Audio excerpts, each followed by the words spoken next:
16 June 2013 কেদারনাথে সেই ভয়াল অন্ধকার রাত। টানা বৃষ্টি থামার নামই নিচ্ছিল না। মুহূর্তের মধ্যেই সেই বৃষ্টি ভয়ঙ্কর প্রলয়ের রূপ নেয়। বিদ্যুৎ চমকাচ্ছিল, পাহাড় ভেঙে পড়ছিল, চারিদিকে জলপ্রলয় সবকিছু তছনছ করে দিচ্ছিল। কিন্তু যখন সেই প্রলয় কেদারনাথ মন্দিরের দিকে এগিয়ে আসছিল, ঠিক তখনই হঠাৎ করে একটি বিশাল চট্টান এসে মন্দিরের পেছনে আটকে যায়। আর সেই চট্টানই প্রলয়ের গতিপথ ঘুরিয়ে দেয় এবং কেদারনাথ মন্দিরকে রক্ষা করে। এটা কি শুধুই একটি কাকতালীয় ঘটনা ছিল, নাকি মহাদেবের লীলা? কেন কেদারনাথ মন্দির এতটা রহস্যময়? এর পেছনের আসল সত্য কি? আর কে এই মন্দির নির্মাণ করেছিলেন? কেন এই মন্দির বছরে মাত্র 6 মাস খোলা থাকে এবং বাকি 6 মাস বন্ধ থাকে? যখন এই মন্দির 6 মাস বরফের নিচে ঢাকা থাকে, তখন কিভাবে ভেতরের প্রদীপ অবিরাম জ্বলে থাকে? হাজার হাজার বছর আগে, যখন বিজ্ঞানের নাম গন্ধও ছিল না, তখন কিভাবে ইন্টারলকিং প্রযুক্তি ব্যবহার করে এই মন্দির নির্মাণ করা হয়েছিল? বলা হয় এই মন্দির প্রায় 400 বছর বরফের নিচে চাপা ছিল, তবুও এর দেয়ালে একটি আঁচড়ও পড়েনি। এটা কি শুধুই সংযোগ, নাকি এর পেছনে কোনো অলৌকিক শক্তি কাজ করছে? এখানকার শিবলিঙ্গ বাকি 12টি জ্যোতির্লিঙ্গের থেকে সম্পূর্ণ আলাদা। হিমালয়ের কোলে অবস্থিত কেদারনাথ মন্দির শুধু একটি মন্দির নয়, বরং এর মধ্যে লুকিয়ে আছে এমন সব রহস্য যা আপনাকে হতবাক করে দেবে। তো আপনি কি এই রহস্যগুলো জানার জন্য প্রস্তুত? তাহলে চলুন শুরু করা যাক কেদারনাথ ধামের সেই যাত্রা, যা আপনার চিন্তাধারা বদলে দেবে। হিমালয়ের কোলে সমুদ্রপৃষ্ঠ থেকে 3584 মিটার উচ্চতায় অবস্থিত কেদারনাথ মন্দির শুধুমাত্র একটি তীর্থস্থান নয়, বরং বিশ্বাস ও রহস্যের এক মহামিলন।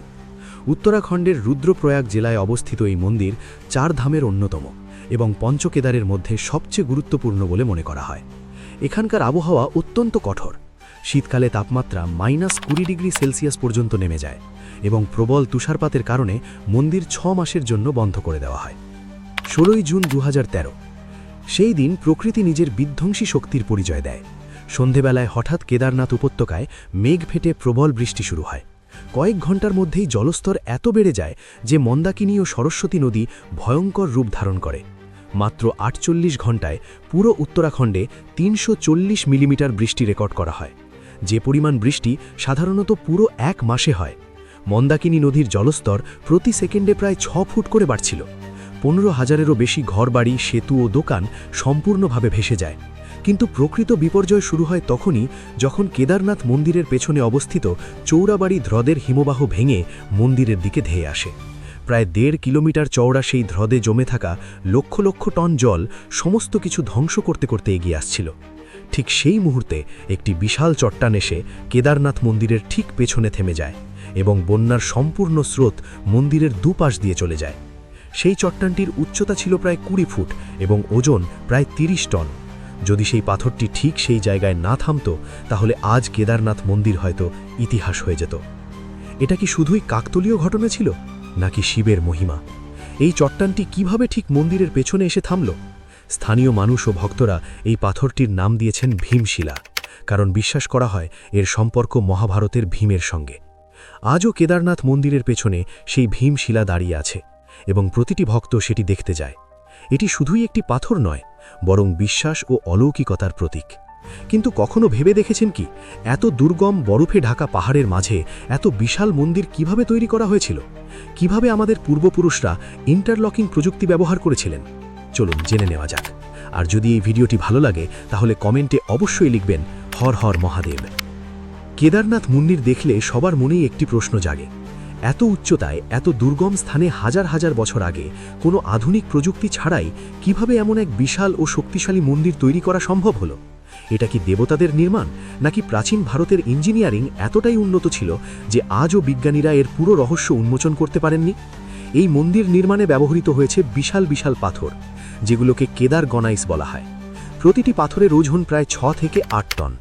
আশ্চর্যের বিষয় হলো, এই পাথরগুলো 20 থেকে 30 কিলোমিটার দূর থেকে আনা হয়েছিল, কারণ এই অঞ্চলে এই ধরনের পাথর স্বাভাবিকভাবে পাওয়া যায় না।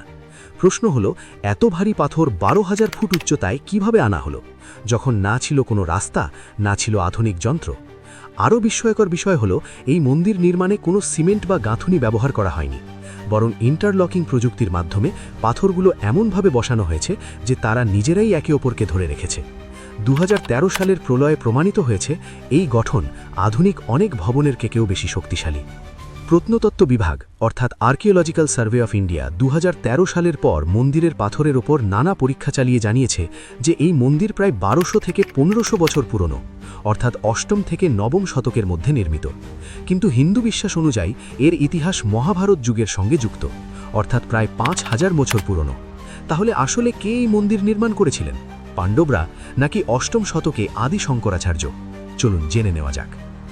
মহাভারতের যুদ্ধের পর যুধিষ্ঠির রাজা হন। প্রায় 40 বছর রাজত্ব করার পরেও ভাই ও গুরুজনদের হত্যার পাপবোধ তাকে শান্তি দিচ্ছিল না। তিনি শ্রীকৃষ্ণের শরণাপন্ন হন। কৃষ্ণ তাকে বলেন, এই পাপ থেকে মুক্তি কেবল মহাদেবী দিতে পারেন। এরপর 5 পাণ্ডব দ্রৌপদী সহ হিমালয়ের দিকে যাত্রা করেন। বলা হয় শিব পাণ্ডবদের উপর ক্রুদ্ধ ছিলেন ও তাদের দর্শন দিতে চাননি। তিনি ভাইসের রূপ ধারণ করে পশুপালের মধ্যে লুকিয়ে পড়েন। তখন ভীম তার পা দুটো ফাঁক করে সব ভাইসকে বেরোতে বাধ্য করেন। একটিমাত্র ভাইস বেরোতে অস্বীকার করায় তারা বুঝে যান এই ভাইসই মহাদেব। ভীম তাকে ধরতে গেলে শিব মাটিতে মিলিয়ে যেতে থাকেন, কিন্তু ভীম জোরে ধরে রাখায় ভাইসের কুঁজ বেরিয়ে থাকে। সেই কুঁজই আজ কেদারনাথের শিবলিঙ্গ। শিবের অন্যান্য অংশ বিভিন্ন স্থানে প্রকাশ পায়। তুঙ্গনাথে বাহু, রুদ্রনাথে মুখ, মধ্য মহেশ্বরে নাভি এবং কল্পেশ্বরে জটা, এই 5টি স্থানই আজ পঞ্চকেদার নামে পরিচিত। পরে শিব দর্শন দিয়ে পাণ্ডবদের আশীর্বাদ করেন। এরপর পাণ্ডবরাই এখানে মন্দির নির্মাণ করেন। অষ্টম শতকে আদি শঙ্করাচার্য এই মন্দিরের পুনর্নির্মাণ করেন এবং 4 ধামের প্রতিষ্ঠা করেন। বলা হয় তার শেষ জীবনও কেদারনাথেই কেটেছে। আজও মন্দিরের পেছনে তার সমাধি রয়েছে। কেদারনাথ কেবল একটি তীর্থ নয়, এটি বিশ্বাস, সাহস ও ভক্তির পরীক্ষা। এখানে পৌঁছতে হয় দুর্গম পাহাড়ি পথ পেরিয়ে। ঋষিকেশ থেকে সোনপ্রয়াগ, তারপর গৌরীকুণ্ড এবং সেখান থেকে 16 কিলোমিটার পায়ে হাঁটা পথ। এই কঠিন যাত্রার শেষে যখন কেউ মন্দির প্রাঙ্গণে পৌঁছায় তখন সমস্ত ক্লান্তি মিলিয়ে যায়। এই মন্দিরের আরেকটি রহস্য, প্রায় 400 বছর এটি হিমবাহের নিচে চাপা ছিল, তবুও কোনো ক্ষতি হয়নি। বিজ্ঞানীরা একে লিটল আইস এজের ফল বলে মনে করেন। ইন্টারলকিং প্রযুক্তির কারণে মন্দির আজও অটুট আছে।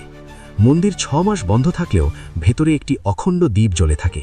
তীব্র ঠান্ডা, অক্সিজেনের অভাব, সব কিছুর মধ্যেও সেই প্রদীপ নিভে যায় না। বিজ্ঞানের ব্যাখ্যা দিতে পারে না। বিশ্বাস করা হয় এই সময় যক্ষ ও গন্ধর্বরা শিবের পূজা করেন। আরও একটি রহস্য, কেদারনাথ থেকে রামেশ্বরম পর্যন্ত প্রধান শিব মন্দিরগুলো প্রায় একই দ্রাঘিমা রেখায় অবস্থিত। এটি কোনো কাকতল নয়, বরং প্রাচীন ভারতীয় ঋষিদের অসাধারণ জ্যোতির্বিদ্যা ও শক্তিবিদ্যার প্রমাণ। এই যাত্রায় আমরা জানলাম কেদারনাথ কেবল একটি মন্দির নয়, এটি বিজ্ঞান, বিশ্বাস ও রহস্যের এক মহামিলন। 2013 সালের প্রলয়, 400 বছরের বরফ, 6 মাস জ্বলা দ্বীপ, সব কিছুই আমাদের ভাবতে বাধ্য করে এগুলো কি শুধুই সংযোগ নাকি কোনো অলৌকিক শক্তির ইঙ্গিত। আপনি যদি এই ভিডিওটি শেষ পর্যন্ত দেখে থাকেন তাহলে বুঝবেন এই রহস্যের সঙ্গে আপনিও কোথাও না কোথাও যুক্ত। ভিডিওটি ভালো লাগলে লাইক করুন, শেয়ার করুন এবং এমন আরও রহস্যময় কাহিনী জানতে চ্যানেলটি সাবস্ক্রাইব করুন। হর হর মহাদেব।